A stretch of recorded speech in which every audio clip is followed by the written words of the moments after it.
If you can't hear me, give me a few minutes. This is a very, very moving experience for me, too. It's been a long time. I've been disassociated from active participation with AA for a long, long time. I haven't even been in touch with Sybil very long.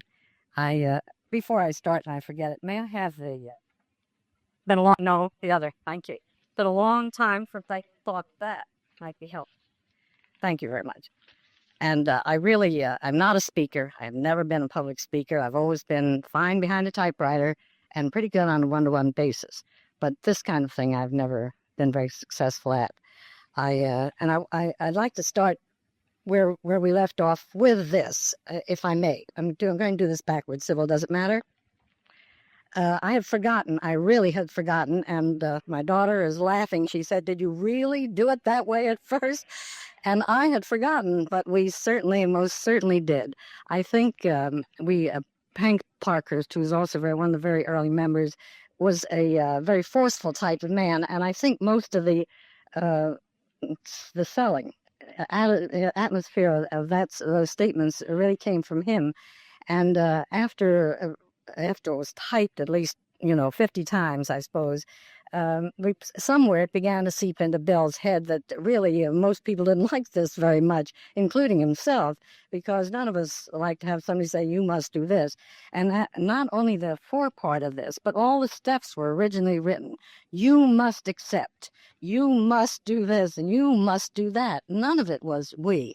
And it was first caught in the steps that they better do something about this, because not many people were going to feel that way about it on a you must basis. Sybil, I want to first thank you for the beautiful corsage. It really is lovely. Thank you. And we have been doing some talking. I have only met Matt and Marlene and Bob today, but I already feel like old times, and I always immediately did with Sybil. And they seem to think that most of you would be interested in how I first got into this thing, since I'm not an alcoholic. Bill and everybody in those days was dead broke. No alcoholic had 2 cents, except some friends had just lent him $1 or somebody had made a sale and everybody shared whatever they had, and including Bill Wilson's home mostly, where most of the alcoholics in those days were dried out. It was the only way. Nobody wanted to help sober anybody up or anything else, so we all did it occasionally. Sat up with somebody and dosed out a teaspoon of liquor here, and in those days, we didn't know how harmful pills might be. There's a little sleeping pill here, and whatever we had and whatever we could do, with lots and lots of coffee and sympathy.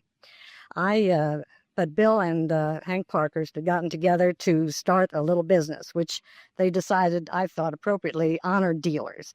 And it was an effort to buy carload lots of tires or cases of oil or that type of thing.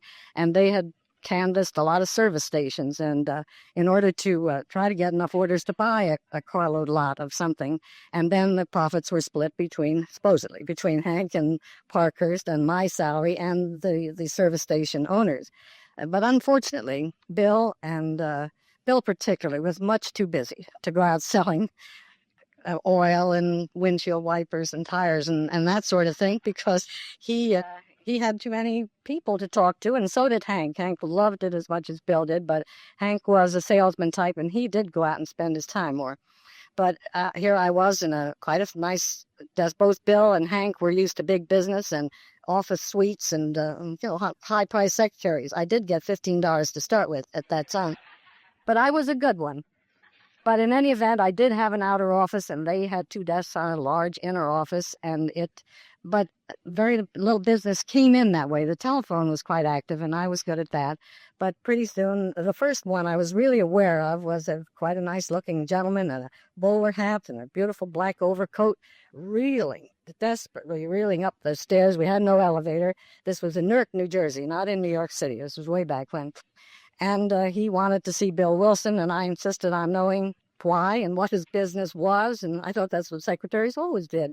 And he refused to give me any kind of a name. He had to see Bill Wilson. I said, "Mr. Wilson's busy," and didn't get me anywhere anyway. But Bill finally heard us out there and came out and roared, "Hello, Bob, and how are you today? Are we ever glad to see you?" And hauled him into the office. And at this time, I was not a bit familiar with alcoholism in any form. And now that I look back, I had a grandfather and so on, but I, at this point, was not allowed to know that.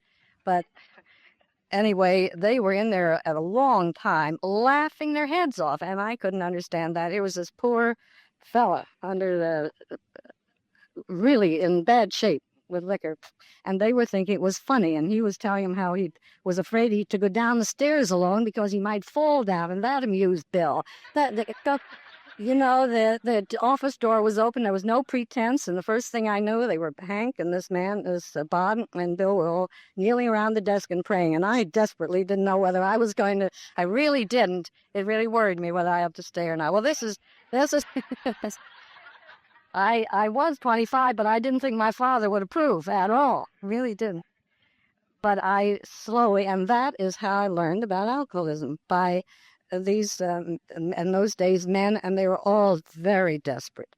They were not young. They were outside of the first one that came in. Nobody was well dressed, and they were distraught and anxious and usually very odorous, very.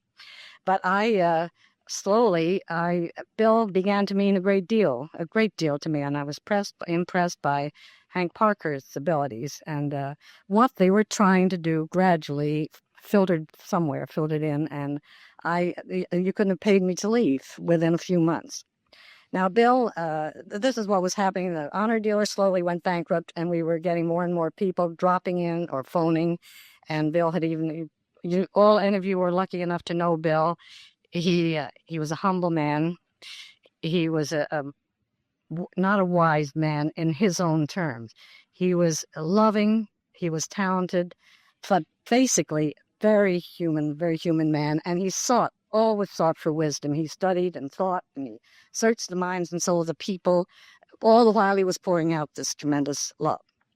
And so, therefore, bankruptcy was inevitable. The business simply couldn't go on that basis, and we were dependent on, at this point, my father also got very interested, and I had a little boy. I had just gone through a disastrous marriage, and Hank and Bill put me back together by giving me this opportunity and realizing my problems at the time, so that none of us, we were all enmeshed in this attempt to help, and Lois was so deeply in it, of course, as everyone was at that time. Now, Bill was sober just about 1 year at the time when I started. He had been to Akron, he'd met Doc, and this had developed it out there, and this, of course, was the nucleus of the strength, the foundation of what has happened ever since. But we finally gave up trying to pretend it was a business, and we counted on the help of just to run the office. I was without salary as well, and I brought my father in. He agreed to support myself and my son, and so that I could work with this group and with this whole thing. And Hank Parker's then got all agog. At this time, Bill used to claim that we had 100 alcoholic members. There were 100 in this AA group, and I'm German. I have a German background, and I'm very factual. Everything has 2 and 2 is always 4. There's nothing that can go wrong with that. And Bill would say, lovingly and broadly, we now have 100 members, and I'd be sitting there, 97, and so that he always said, "Oh, come on, Dutch, don't spoil my stories." And I was always trying to do exactly that. The Dutch came partly because of my German background, and both he and Hank Parkhurst used to say, "Ask the Duchess, I don't know." And so it came down to being Dutch. But we began to get, as Sybil has been saying, questions about, and I must say to begin with, the reason I began to answer the mail was Bill hated to dictate. He really did. This whole manuscript was done with Bill standing behind me while I typed. He liked to speak a while and then look it over, and he wanted it right then, while his thoughts were working in the same vein. He usually came in the morning with notes. But I want to tell you, we could have done the book much more quickly if we hadn't had such marvelous people coming in at all times, because Bill was ready to drop at any time. And that's why I was the Duchess, because I kept reminding him that, after all, if we had a book to write, and that sort of thing, which he always did. So that when finally the book idea was started, between Dr. Bob and Akron and Cleveland and ourselves, because so many questions were coming in about, well, what do you do at a meeting and how do you start and all the rest of it. And Bill felt in the early days that everyone should, if every group had the right to formulate its own way of doing this particular thing, until it came about that we had a wandering, lovable Jewish salesman who traveled all through the South. And he came back with stories about how they had one particular group that, well, they served beer during the evening, but nothing but beer, so that everything was perfectly fine. And of course, Bill thought it was hilarious, but nevertheless, he also thought that this kind of thing shouldn't go on. And that's really how the idea of the book really started. And besides, I was getting a little tired of typing everything. The whole ideas it had formulated, sifted through me, and I'll never know how, but I'm always grateful, have always be grateful that I had the opportunity. And at first, Bill read some of the letters and said, "You're doing fine, Dutch. Just keep it up. Don't bother me. I don't like to write letters. I don't like to dictate letters." And this is how I started. But in those days, this was pre-woman's lib. And what man of any age was going to think a girl could possibly, whether Bill thought so or not, didn't matter in those days, that a girl could possibly be able to do this. I seem to be able to project Bill. It is the only way I can put it at all. So that was why it was R. Hawk for years. And I do have a low voice and did way back then. And people would call on the telephone. And they sometimes didn't know the difference anyway. So I still have telephone operators say, "I want to talk to Mrs. Gracias." And I said, "Speaking." And they say, "I'm Mrs. Gracias," So it did help from that standpoint until after a while, it just didn't matter anymore. Now, at first, the first idea for naming the book was 100 Men, because that's where we started. And, of course, a lot of others. I really don't know where the name Alcoholics Anonymous came from. I really don't. At the time, who originated that name at all? But at the time, we had the book edited by a New York editor and his office staff. We presented a group of names. One was the Broken Glass, and some of these had been patented and so on. But the minute he saw Alcoholics Anonymous, he said, "That's it. That's it." And, of course, how could it be anything else? I don't think any of us could conceive of anything else. But I went through years of Bill saying, "Now we have 200 groups and 5,000 people," and I'm still sitting in the audience shaking my head. No way. If it was 100 short, that didn't matter to Bill. And, of course, it really didn't matter, but that's the type of factual. And so we had a pretty good balance going there. And we had an enormous map of the United States. This was Hank Parker's idea, with pins for red. I don't remember the colors, but certain color for new groups up to 10 people. And if you had 100, boy, you had a gold star. I'll tell you, we really did go into that kind of thing for a while. I really think that's about where I'm going to stop. That's where I run out of wind. I really do. But I would be glad to answer any questions, because I'm not.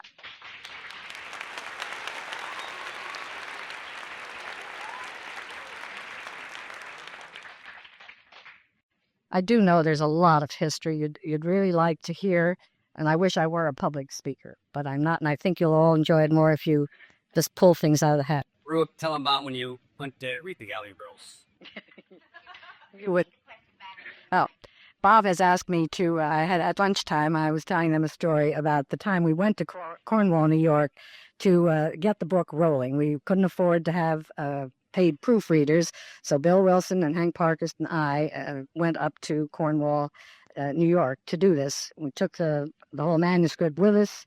Hank Parkhurst had arranged for the basic. We had no way paid for this, but he had sold enough stock in Works Publishing Company, which was organized to finance this book. And Hank thought at least, that everybody's going to make millions on selling this book. But we couldn't raise it for Mr. Rockefeller. Bill had tried. Mr. Rockefeller felt that this was not not the way to do this, by financing it from wealthy sources. And he very wisely felt, I'm sure you'd all agree, that we ourselves should contribute enough to the kitty if that's the way it had to be. But nobody in those early days had enough money. No alcoholic had it as yet in 1936 or 37, I think I decided. And so Hank, they did put out shares in Works Publishing Company, very few of which were sold, but enough was raised to get this started and get it into the press. But we had gone up, the three of us, to Cornwall to do this, and Dorothy Snyder, some of you may know Clarence Snyder of Cleveland, who was had so much to do with starting the Cleveland AA groups. His wife had a sister in Bronx, New York, and she had come to visit the sister and had met Bill. And she called Bill up and said she was in town and she'd like to see him. And he said, we're up at Cornwall. Come on up, And I must say, like most men of good taste, Bill liked pretty girls too. And Dorothy was a lovely, warm, just humorous, full of humor, full of laughter person, and he liked Dorothy very much. So there we were, the four of us, and I had never met Dorothy Snyder before, but we immediately developed a perfect rapport, as though we'd known each other all our lives. And after we had done the stint for the day, she and I shared a bedroom, and we were talking away, and this must have been 1:30, 2 o'clock in the morning. There was a knock on the door, and it was Bill. And Bill couldn't sleep. Hank was sound asleep somewhere, but Bill couldn't sleep. And we had coffee sent up, Dorothy and I. So we were in a room with one big double bed. So Bill just got right in the middle, and there we were. And we talked the rest of the night, the three of us, in that position. And it was the kind of conversation, and as I said, Bill just exuded love and understanding. And he did have wisdom, great deal in my opinion, but he didn't think so. And he really constantly worked for it all his life and had, it's unbelievable how much wisdom he really ended up with. But it was the way it goes. Yeah. I wanted to ask there's so many things I want to ask, but among it is, was Ebby in and out of the pictures in Ebby Thatcher, the guy that Bill talked to at the very, very beginning? Right. Sybil's question is about Ebby Thatcher, who actually is the man who started Bill in the direction where we're all at this particular moment. Ebby and Bill had been friends for many, many years, had helped each other out of drunken stupors many times. Sometimes Ebby Bill and sometimes Bill Ebby helped each other out financially, and had been at Towns Hospital together more than once with the wonderful Dr. Silkworth, who first gave us the medical backing we needed to make this believable to doctors at all in the first place. But Ebby was sober at the time. This was in 1934. I'm quite sure that date, but it doesn't really matter. Bill ended up in Towns Hospital once more, and Dr. Silkworth, as usual, talked to him, encouraged him, and said he wanted him to talk again with Ebby Thatcher, and who at this particular time was sober and had been for, I can't remember, about 6 months, I believe, with the help of the Oxford group, which was very active at that time. And so Bill didn't think much of it in the hospital, but after he got home, Ebby came to the house, and he was drinking at the time.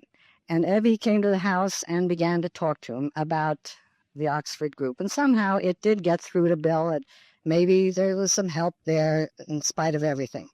So he began to be very interested in the Oxford group. He and Ebby together, Ebby again was not sober, and Bill was really interested and really thought that he had found help with the Oxford group.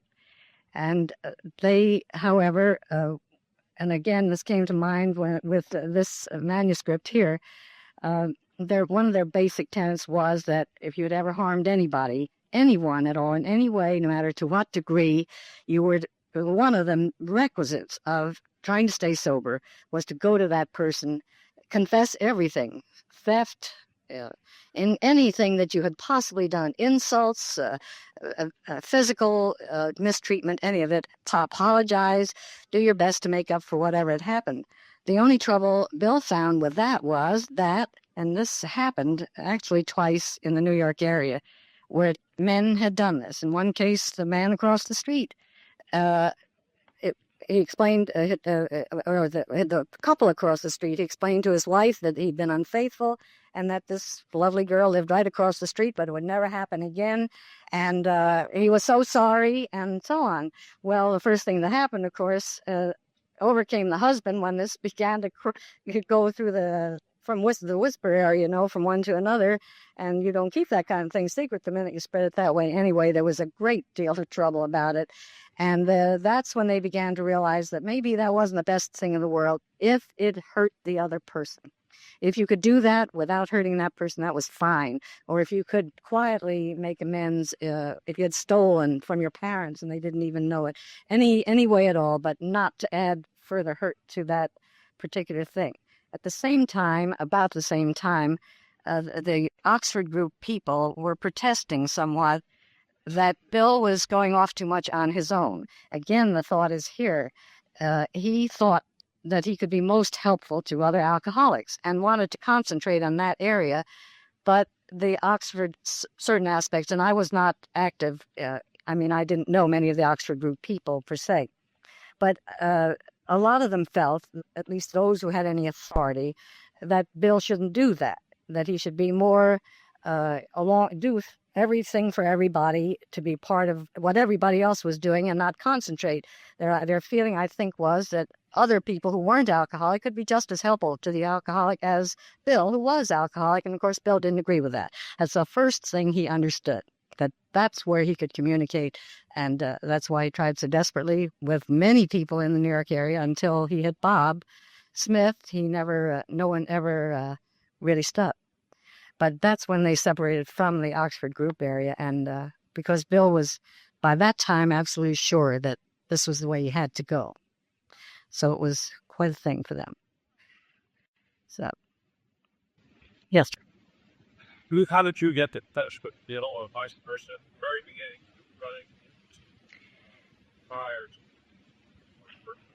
The question is, how did I get in touch with Bill right at the very beginning? And of course, I was, as I said, I think I was a very good secretary, and I didn't like the various jobs I had at that time. And for one reason or another, I'd simply tell them I was quitting in 2 weeks and do so, and I was always able to get a job. Of course, it was Depression times, and it didn't work for much. But I actually came to them through an agency. Hank Parkhurst had contacted an agency for a secretary, and that's what I thought I was doing at the time. I was sadly disillusioned, but it really was something. The question is, what happened to Hank Parkhurst? Unfortunately, Hank, he was sober. I must have been 2, 3, 4 years. That's hard for me to remember. After I became, wait just a minute if you will please. He finally began to drink and began to drink heavily. He was divorced. He remarried, and that was unhappy. He continued to drink off and on all through this period. He divorced the second time and remarried, and during that period continued to drink, and he simply died. I don't really know what the cause was, but during the third marriage, anyway, he was the end of Hank. Excuse me, that somebody wants a question. The question was, did I know Bill prior to my drinking? I did not. No, I had no knowledge of. Well, not many people had heard of Bill. You must admit at that time. Very, very few people had. At this time, they were having in the New York area, I don't remember how many they had in Cleveland and Akron, but they had about 10 groups scattered and small. But really, in those days, in the first clubhouse, and I was saying again, coming up, that we met in Bill Wilson's home mostly, sometimes in the office. That was rare. Because we were down at Vesey Street at this time in the Wall Street section of New York City, and this was pretty much closed at night. But some of the few men by this time did have a little money to put in the kitty, and they guaranteed or paid the first month's rent and guaranteed the first year's rent on a clubhouse. And this is where we met at that time, and this reminds me of it because we had the Friendly Prayer also right over the mantelpiece in this hall. But most of the rent came from collections in this clubhouse, And Bill and Lois, everybody was so broke, believe me, Bill and Lois lived in this clubhouse at that time. It was a long room such as this, but more of a two-story, and it had a balcony in the front end of this hall, on one end of it. The big fireplace, and on one end of it was a balcony, which had one bedroom and a bath. And downstairs there was a little kitchen bar where they made coffee and they could get breakfast, and Lois could get a few meals together. They had lost the house in Brooklyn, mortgaged, and this house, I believe, was from Lois's family. That she had inherited, but they couldn't keep up the payments, couldn't keep up the mortgage. And as I said, Bill was too interested in AA to be able, really, I don't think he could have concentrated. This was all of a sudden his life. He got concentrated. And as I say again, it was depression times, and he just simply couldn't make a living. But this was very hard on Lois, who is a beautiful, beautiful woman. Lovely person, just a lovely personality. But she went through it just beautifully all the time. And I'm sure the coffee there was some of the worst coffee you ever tasted in your whole life. We had a caretaker who also, just for a place to live, he was the caretaker, and he was in charge of the coffee. None of the girls were allowed to touch any of this. This was his domain, and believe me, it stood by itself. It was really terrible. It really was. Yeah. Oh, this girl here, I think, behind you.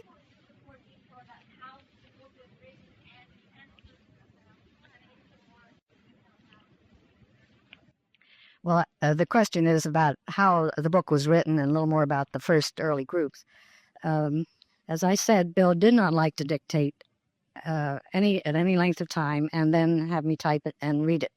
And he was his mind and his whole thought process was just over and above and beyond all that. So that he did come in almost every morning with a yellow legal pad on which he had made notes. And if he was in the mood, he would stand behind me and simply begin to talk. And I developed quite a speed to be able to keep up with this kind of dictation, which I had never tried before. But he liked to see it appear ahead of him. Now, we had already contacted every group there was, or any individual there might be with whom we had any kind of correspondence, for ideas and for stories, personal stories, that if they cared to write their own stories.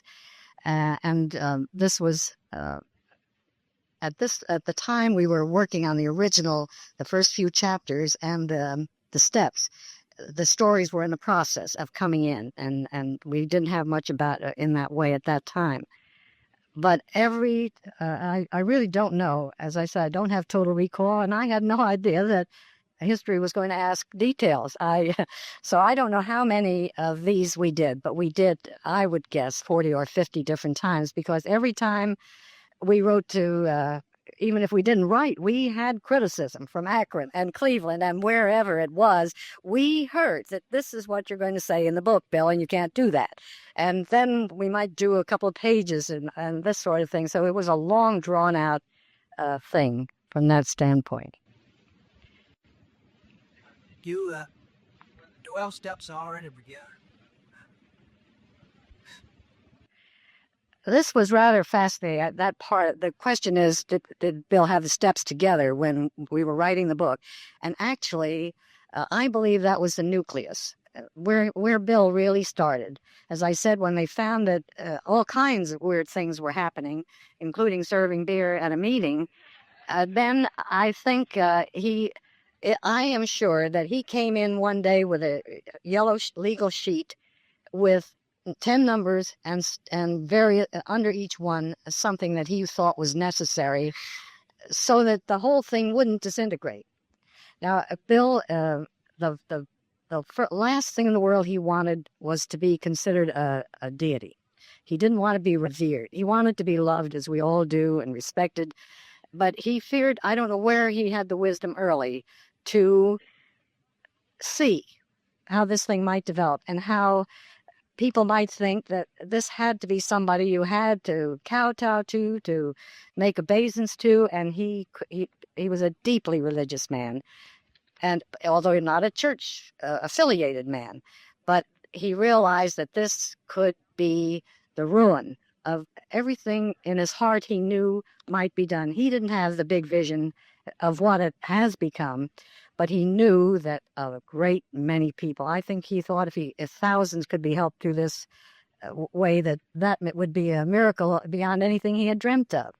And of course, as it went on, he could see the whole thing develop and realized more and more that he had to seek for the wisdom to keep this on a human basis. He was mostly all a very human, very loving man. But I think that's the hardest thing in the world to do. Let's ask you a question, Joe. What year did you move from Newark back to New York? And then after that Saturday Evening Post thing came out, did you start answering all those letters, Robert or whoever? What was the most humorous letter you ever got besides Sybil? I've heard Sybil tell her story. And she was incensed, that they would throw her out of AA. So, funny letters. Well, it's a lot. Let me say further. Well, did you all hear the question whether we had any funny letters? And when we moved from Newark, New Jersey, to New York City, we moved that, I believe, within the first 6 months. I think early in 1935, we moved from Vesey Street, mostly because we couldn't pay the rent at that point. And somebody in New York, one of the New York AAs, recommended this office on Vesey Street, saying that if we made it more convenient to most of them were New Yorkers at that time, why he would be willing to kick in a little bit for the rent over there to get us started. So that was part of the reason we moved over there at that time. It is a little hard. I think, to me, the funniest, one of the funniest letters was a request for a form to fill out, and saying that they couldn't afford much in the way of dues, but anything under $10 a year they could afford. But it turned out to be the wife who was going to do this of applying for her husband, and and even then, within the first year that I ever worked with this thing, I knew that this wasn't going to work. But we had a lot of criticism from that angle. Of why can't you talk to him? Why don't you send somebody out to talk to him? And sometimes, and I think AAs, a lot of them are still willing, if somebody is heartbroken enough to try, and I suppose it doesn't help, although we all know. But I think, looking at this meeting, I remember a couple of nights in the New York clubhouse when people came in off the streets. These were all open meetings. At that time, I don't think there was a closed meeting. Anybody could come to Bill Wilson's house if you heard there was going to be a meeting, whether you were an alcoholic or just a wife or family of any kind. But people in tie and tails, and once with a top hat, sitting here to see what's going on, and not very sober, any of them. I don't know whether any of them ever ended up as an AA, but this is the way, it being New York, I suppose, this is the way it all happened.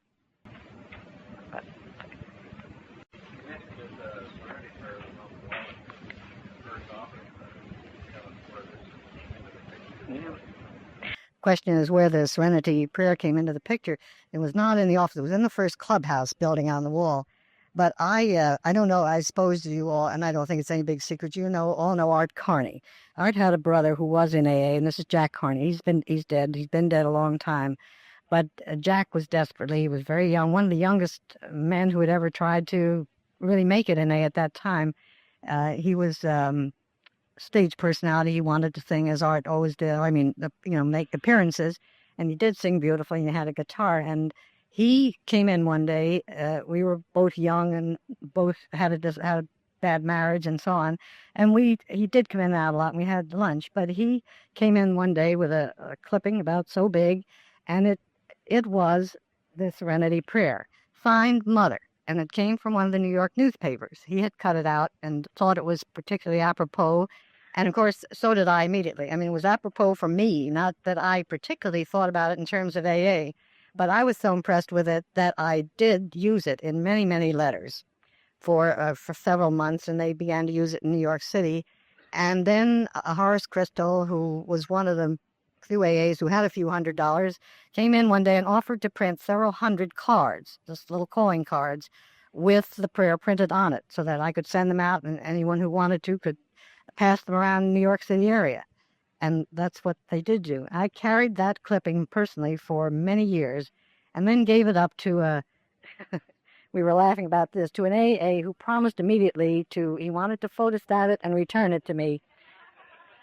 And that was the last I ever saw. But I understand, thank goodness, I did have a chance to get to New York City and talk to Nell Wing about a year and a half ago. And I had written to her. Finally, she had been asking me these questions, and I told her it was, well, to whom I had sent it, and she was able to get it from him. So it is in the New York offices, and I'm very glad of that. I treasured that personally, so I'm glad it's really there. Yes.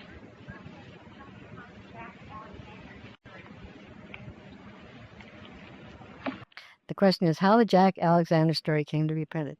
I believe, I really can't swear to it. My recall is not good, but I believe he saw it in Liberty Magazine. We had a small article in Liberty Magazine which fascinated him, and he wanted to do a longer and more covering article on the whole thing. And that's just the way I remember that. Yes. Yes, and of course, the question is about Dr. Bob. I knew Dr. Bob as much as I could between having to go back, being in New York, and he was there. But he did visit New York, and I did visit him. I did visit some of the groups just once, went around the country a little bit, and did stop and visit with Anne and Dr. Bob. Now, he was a very different man from Bill. The basic humility, the basic love and understanding were there.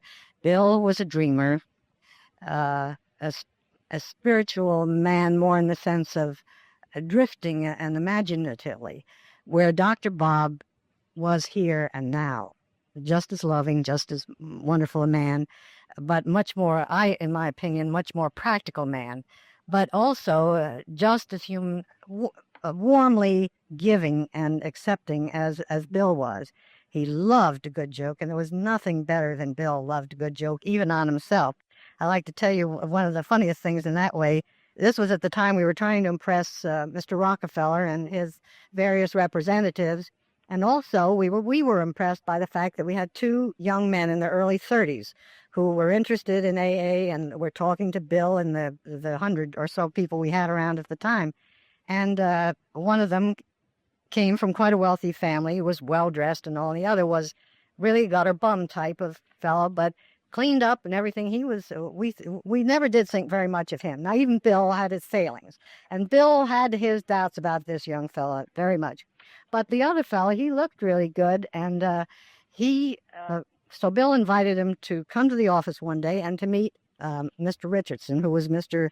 Rockefeller's representative at that time financially, and his spiritual advisor too, I believe.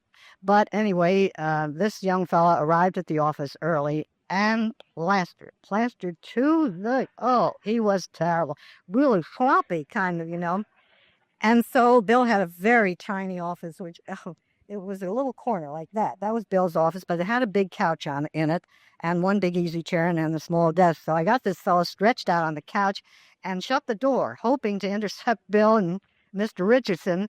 But Bill was, as usual, talking and waving and explaining to Mr. Richardson that this is Dutch, who does all our work. He never took a breath. I couldn't get across to him. No way today, I was trying to say filthy. But Bill was not receiving, and he said, and this, I'm sure, is our youngest representative. And here he was, out. He was really out like a light, and Bill let out a roar of laughter. You could have heard it. He thought that was the funniest thing that happened to him for a long time. So he had a marvelous sense of humor, and fortunately, we weren't dependent on Mr. Rockefeller's money. I think it might have had an influence. I really don't know. Yes. We hear out here so much about Jay Miller bringing out a transcript of the book. Calls and everything. How did you get that? Well, how did I get as a non-alcoholic? No, we didn't say you can't have a book or you can't come to a meeting in those days. Everybody was welcome because this was Bill's way of talking to people. But Kay had answered, I don't know whether, I think it was Liberty Magazine. Remind me to talk about the appearance, the 1 minute show. I forget the name of it. But anyway, she answered an ad, and wrote to us after reading one of the articles. And if I remember correctly, she wanted help for her husband, who was in California at the time. That's the way I remember. But anyway, Bill saw no reason why she shouldn't have a book, as long as she wanted to pay for it. We needed every little cent at that time. And obviously, Kay could afford it. So Kay came in, and Bill had a long talk with her and explained how it was done and why we couldn't just send her a pill along with this to do a lot of good. But she did take in her way, I think she helped spread the good word, as I think it's a good word, and I know you all did. But that's how.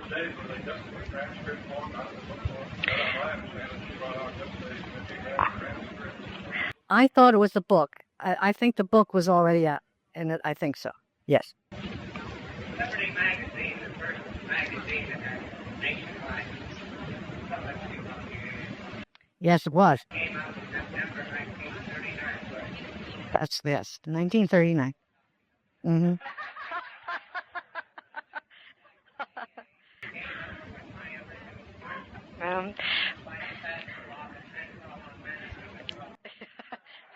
I think there are more reasons than that. Right. Yes. Before the book was published, were there just as well as afterwards, or more, fewer with They were always. I said 10 before, and that's right. That's wrong because I'm sure he came in with 12, the number 12, and it never varied from that. Never did vary from that at all. 1 minute to 5.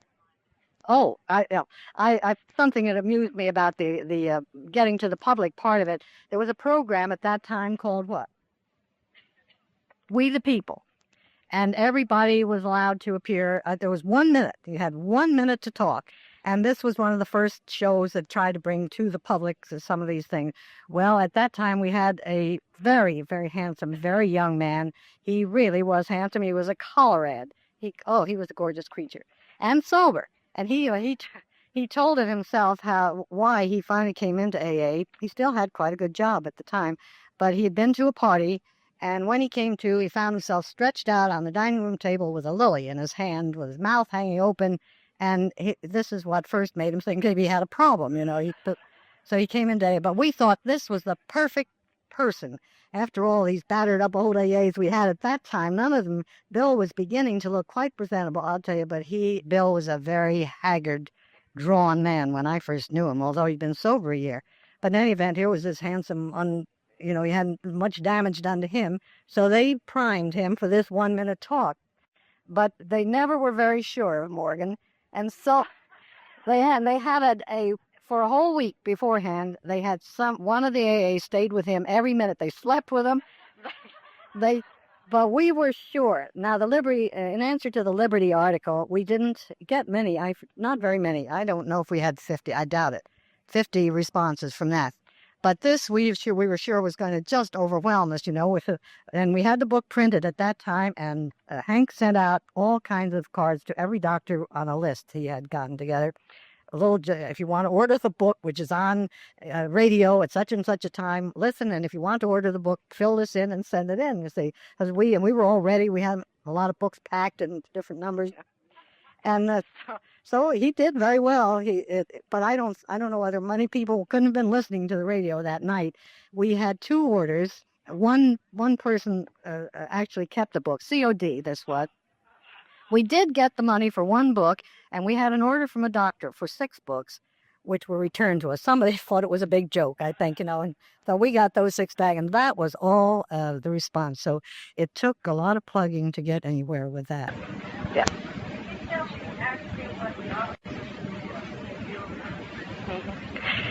I'm not really too conversant with, the question is whether I knew anything about what the Oxford group was. It was it was started in England, I know that, and it was a religious movement. I'm sure a lot of people can tell you more about than I. But it was one of those revival movements that was a little more down to earth. If I remember correctly, more on the Unitarian idea. It wasn't, and it was all meetings between people. One person to help the other, one group to help another. So that the concept, I think, was very good. but it was, I think, a lot too limited for AAs. And I think part of the reason for the book, this manuscript being written that way, was from that. They felt they knew the answers, and if you just did it their way, everybody could become really pretty good people. And I think that's what influenced a lot of the first runs of this manuscript. Yes. Do you remember a lady that Roz referred to a letter from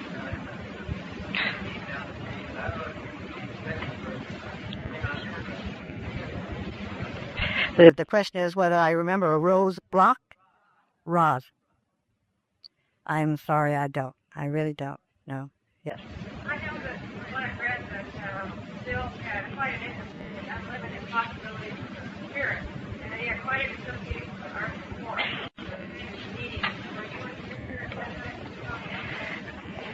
Only to some extent. He was, I think this was Bill's earliest attempt to prove, which is something he always wanted to do, to prove the presence, a presence to which we could all appeal, from which we could all get help. To me, I'm, as I said, I'm a very down-to-earth type of person. One of the things Bill did do at the office, he believed at that point, it was one of the very earliest things in automatic writing, did we call it? Anyway, he would sit and try to concentrate with a blank sheet of paper and a pen in his hand, and writings would appear. Only I'm a great scoffer. And I watched him do it, and I said, okay, Bill, but if that's what you see, if that's where you think you got these answers or these things, but there was never anything brilliant in these writings. But I personally thought Bill could do better if he just did it his own way, I really did. But he kept hoping, really kept hoping. He also got into the seance area at one point, and was fortunate enough to be invited many times to Bedford Hills with other groups. And there was a little balcony. It was a big, sprawling house, very attractive. But in one area of the upstairs, there was a balcony. And at one evening, he had been telling me, and Dorothy Snyder believed in this, and said she had been at various seances where the hands on the tabletop and lifting of the table, and not only could they lift it, but the table would suddenly appear over in that corner. They never were able to do that when I was there. Now, but Bill said it was my fault, and he could very well have been right, Were you still with Bill when was it Columbia University offered the degree, and if not, what did the association with Bill break up? No, I wasn't there, not there at that time. I left to be married in 1942, and so I am not familiar with that.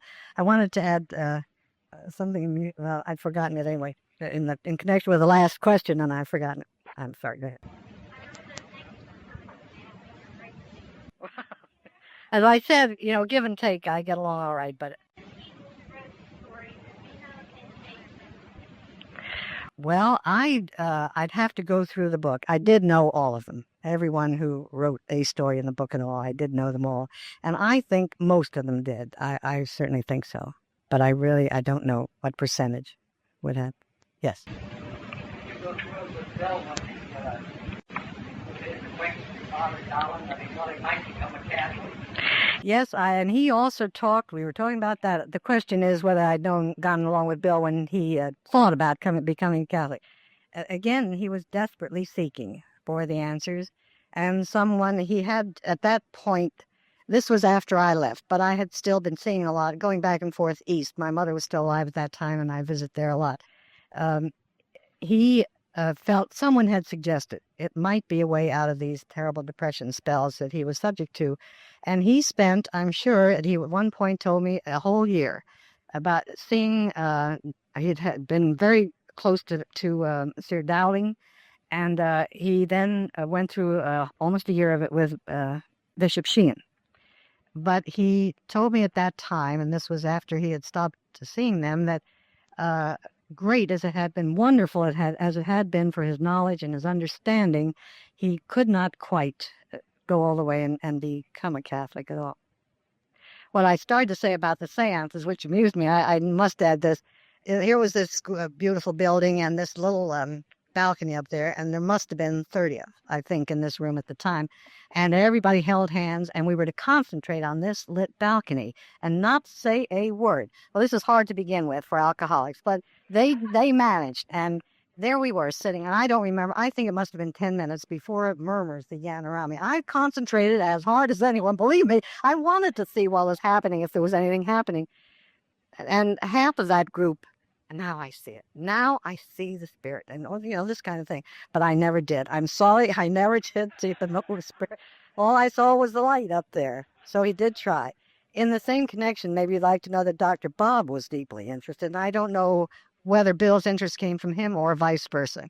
But Dr. Bob was so interested. I know he told us at one point that he was in a seance where the bugles floated through the wall, through the air, with music and so on. Now, I wasn't there. I don't know.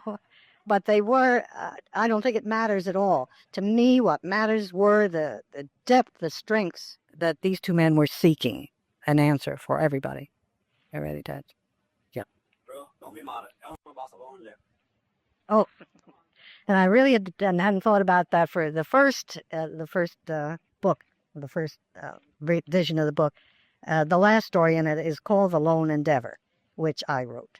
But it isn't much of a story, and it was based on the fact that Bill thought it might be interesting. This was on the basis of correspondence only, and what this his mother had contacted me, and I had written, and then we had gotten in touch a little bit. And at that, and I never did know what happened to him, and nobody in New York does either. But after that first, the next time the books were rewritten, that was left out. It was very well left out. I mean, it wasn't anything exceptional. Thank you, Bob, for that. Yeah. What about Simon and Victory? You knew her. Oh, yes, I did indeed know Florence. But that wasn't too happy an ending either, But Florence was, as far as I know, the very first woman I had any contact with, woman alcoholic. As always, a very lovely person. She had been divorced. Her children had turned against her. And the men were desperately trying to help her. She had lost her home. She had nothing. She was really in the depths, as most of the early AAs were. And this must have been, I'm sure, 1938 or 39. It was very early on. And I, at the time, was still married and going through this very bad marriage and needed to work desperately. And they suggested that she be my housekeeper. I had a little boy, 3-year-old boy. So this is what happened. And she came to live with us, and she was a marvelous cook. Oh, this was really heaven for me. Took wonderful care of my child. She was very good to him. And everything went fine until it was my birthday. And Florence was going to really cook me a dinner. Pavillon, all dinners with a birthday cake and all the rest of it. And when I got home, Florence was celebrating my birthday, but in a big way. She did come and go, and she did try very hard, but she didn't live too long either. Maybe not 10 years, I really don't know, but she was just great. Thank you. Yeah.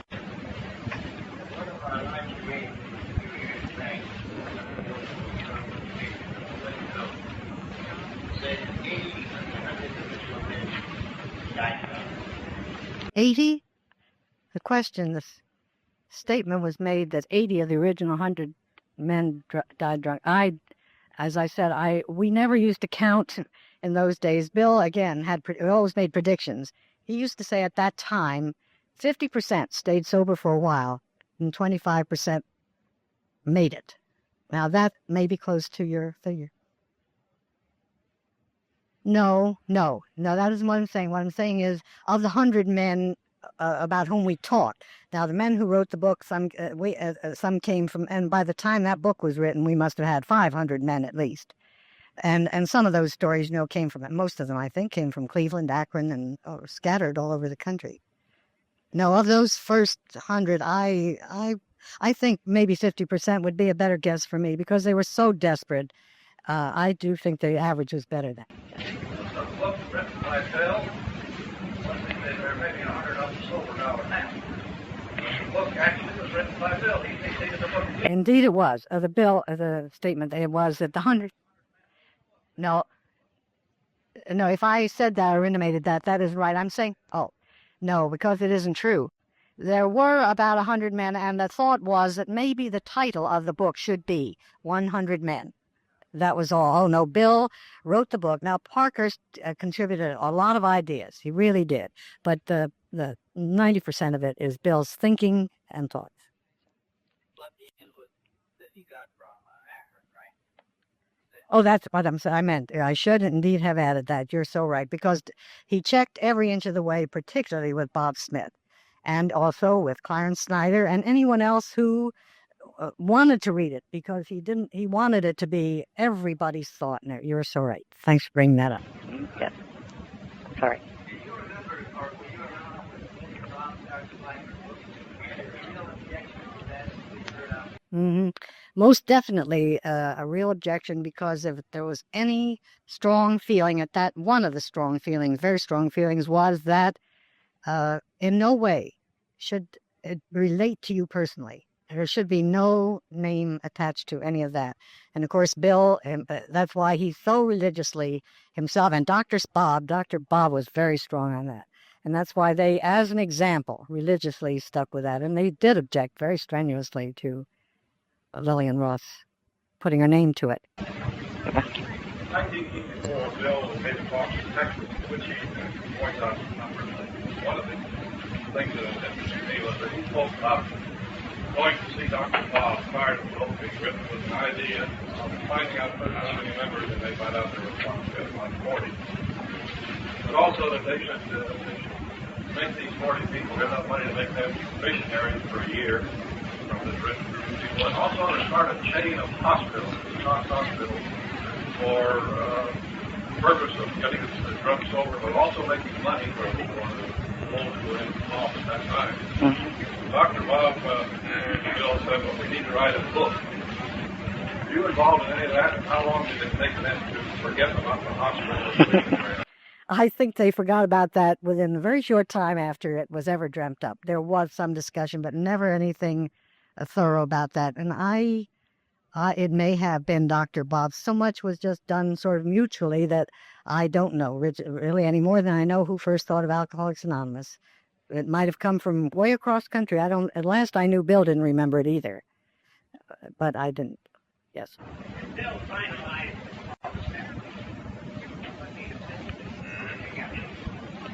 No, as I said earlier, I believe that he came in one day with the basic thought behind each of those steps on a sheet of yellow paper. Unfortunately, I wasn't smart enough to save these things. That would have been marvelous, wouldn't it? But I didn't. But I'm sure. Now, it probably came as a result of much conversation, because Bill did love to talk. He loved to argue, because he was just as open. He was as receptive as he was wanting to impart what he felt. And so a lot of his thinking is the result of many people's thinking. But he did put them down on paper first. Yes.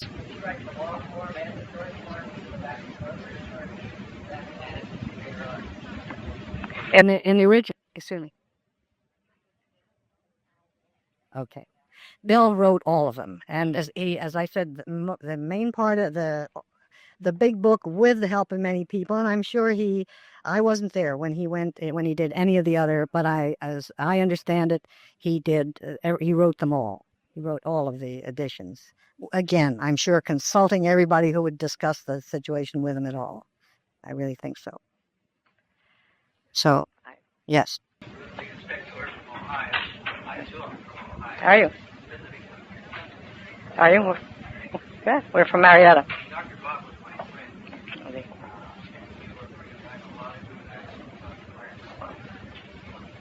Yes, they were great. Really great.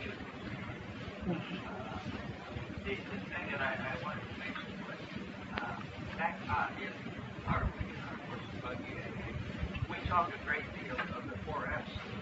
Mm-hmm.